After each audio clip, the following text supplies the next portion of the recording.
안녕하세요. 맘띠입니다. 오늘은 이제 신소재 공학부와 에너지 공학부, 그다음에 환경 공학부 학생들, 특히 뭐 화학, 화공학 계열이죠. 이 학생들은 이제 면접을 준비할 때 어떤 점을 준비하실 필요가 있는지를 말씀으로 찾아뵙기 위해서 이렇게 찾아뵙게 되었습니다. 당연히 뭐 이제 서류 기반 면접은 당연히 철저히 준비하셔야 되겠죠. 서류 기반 면접을 준비하는 방법은 아시다시피 여러분들 활동마다 뭐가 필요한 거죠. 그 활동 왜 했는지, 그 활동 후 뭘 배웠는지 여기까지만 준비하면 안 되겠죠. 이 활동의 진로와 어떻게 연결되었는지, 그 다음에 추후 어떤 점에 대해서도 발전하고 싶은지 그런 점까지 미리 준비하실 필요가 있고, 또한 여러분들의 활동 추후 사회에도 어떻게 기여할 수 있을 것인지 그 점까지 좀 다양하게 좀 준비하실 필요가 있습니다. 또한 독서도 준비하셔야 되겠죠. 여러분들 독서 활동 상에 보시면 책이 많이 나오잖아요. 그래서 그 책을 왜 읽었는지, 특히 배웠는지 중요하지만 반드시 진로와 어떻게 연계되었는지 이 점까지 준비하실 필요가 있습니다. 자, 그 다음에 또 이런 점도 준비하실 필요가 있어요. 대부분 이제 뭐 이런 뭐 신소재 공예나 화공을 이제 그 지원하는 학생 같은 경우는 이제 멘토링을 많이 활동하세요. 수학 멘토링, 화학 멘토링 많이 하시는데, 이제 멘토링을 했다라고 했을 때 여러분들이 이제 생활 거의 제가 보니까 한 10명 중에 한 뭐 3명 학생은 이제 멘토링 했다라는 건 생활교과가 나와 있어요. 그러면 이제 멘토링이 정말 좋긴 좋아요. 멘토 활동했다라는 건데, 그 점만 준비하시면 보통 아이들은 요거까지 이것만 준비해요, 대부분. 아, 내가 그 학생을 내가 멘토를 했는데 그 학생의 뭐 수학 이제 뭐 어떤 쪽으로 더 성적 올라가고 그 친구가 어떤 쪽으로 좀 많은 이해도가 좋아졌다라고 준비를 합니다. 그렇게 준비를 하는데 그게 중요한 건 아니고요. 어떻게 준비를 시켜줬냐 준비해요. 어떻게 멘토 활동을 했는지, 그게 가장 좋은 게 질문입니다. 친구들이 자주 했던 질문은 뭐예요? 그 질문이 무엇이길래 여러분은 멘토 활동을 했습니까? 라는 점이 중요한 거 이해하시죠? 그래서 친구들이 자주 했던 질문들은 뭐예요? 그런 점 꼭 준비하시기 바라겠습니다. 그 다음에 탄소 동소체에 대해서 설명해 달라는 면접 질문도 있어요. 그래서 탄소 동소체가 무엇인지 그 점에 관해서도 미리 준비하시기를 바라겠습니다. 또한 여러분들 이제 그 동아리 활동이라든지 화학 할때 분명 실험 활동했다는 게 생활기록부에 나와 있겠죠, 그렇죠? 그럼 분명 그 실험 활동은 당연히 여러분의 진로와 분명히 연계가 되어 있을 거란 말이에요. 그러잖아요. 그러면 이 점 준비하셔야 되겠죠. 뭘 준비하셔야 되냐면은 이제 그 실험 그럼 한 가지 소개 한번 해보고, 그 실험이 어떤 반응이 일어났는지, 그때 실험 이후에 뭐 배운 점이 무엇이었는지, 어떤 호기심을 충족시킬 수 있었는지 그 점에 관해서도 미리 준비하시길 바라겠습니다. 그 다음 또 빠지지 않는 게 무엇이 빠지지 않을까요? 네, 바로 주기율표 원소가 빠지지가 않아요. 그래서 주기율표 원소 중에서 가장 좋아하는 원소가 무엇인지 그런 점들도 질문에서 잘 나오는 질문 중 하나입니다. 그 다음에 인문학은 공학자에게 중요한 학문이라고 생각하나요? 라는 겁니다. 그래서 인문학이 과연 공학도생들에게 어떤 개념을 줘야 되는지 이런 거 어떤 게 대답해야 될까요? 보면 여러분들의 독서 활동 상황을 보면 여러분들이 전공과 관련된 책만 읽지는 않았겠죠.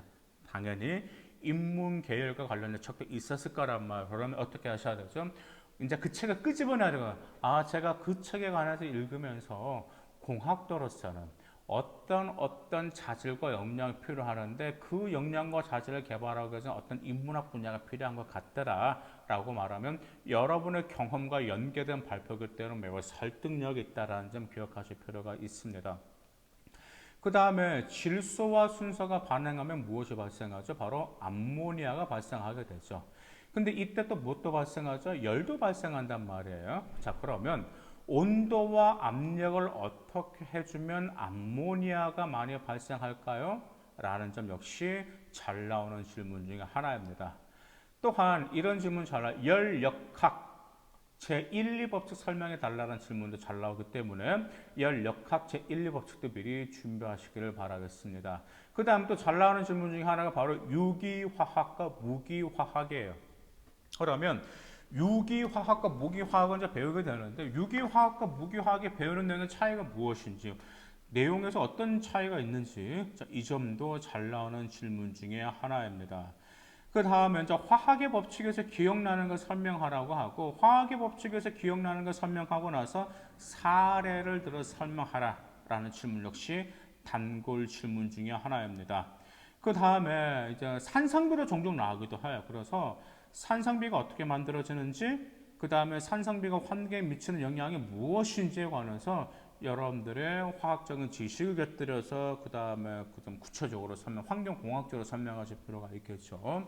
그러면 여러분들 이제 화학, 이제 뭐 신소재 공학부, 에너지 공학부, 환경공학과단 말이에요. 그러면 대부분의 이제 학과 특성상 이건 당연히 동아리 활동에 관해서 많이 물어보는 게 종종 많이 있습니다. 특히 이제 신소재 공학과 같은 경우는 그 이제 저번에 이제 좀 합격한 학생이 있는데 이제 이걸 좀 하실 필요가 있어요. 신소재 공학과 같은 이런 질문 많이 합니다. 최근에 개발되고 있는 신소재에 대해서 많은 질문이 있어요. 그러면 최근에 개발되고 있는 신소재가 무엇인지, 그 다음에 학생 본인이 특별히 관심을 두고 있는 신소재에 대한 특징과 내용도 미리 준비하실 필요가 있어요. 신소재는. 그래서 앞으로 신소재를 그냥 단지 어떤 기능이 아니라 인간의 편애라든지 사회적으로 어떤 기여를 할 수 있는 그런 신소재 공학에 관해서도 여러분들이 열정을 보여줄 필요가 있고요.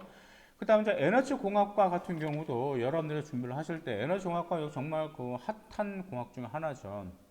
그러면 특히 이제 여러분들 탐구 활동 질문이 굉장히 많이 나와요. 그럼 분명 여러분들이 분명 학교에서 이런 활동 많이 했을 거란 말이에요. 뭐 인공 광합성이라든지 뭐 신재생 에너지라든지 그 다음에 요즘에 태양광 발전이 좀 계속 좀 이렇게 증설되고 있는데 그 점에 관련해서 여러분들에 대한 질문을 많이 나옵니다. 그래서 여러분들이 그 활동했다는 왜 했는지, 그 다음에 앞으로 어떤 에너지 공학이 더 발전돼야 될 것인지 그 점에 관해서 여러분들 좀 폭넓게 준비를 하셔야 되고요. 정말 그 사례들 굉장히 많이 나오고 요즘 많이 나오고 있잖아요. 그래서 그 점에 대해서 좀 하면서 여러분들이 그 활동했다라면 좀 어떤 점을 좀 느낄 수가 있었는지 그런 점도 꼭 준비하실 필요가 있습니다.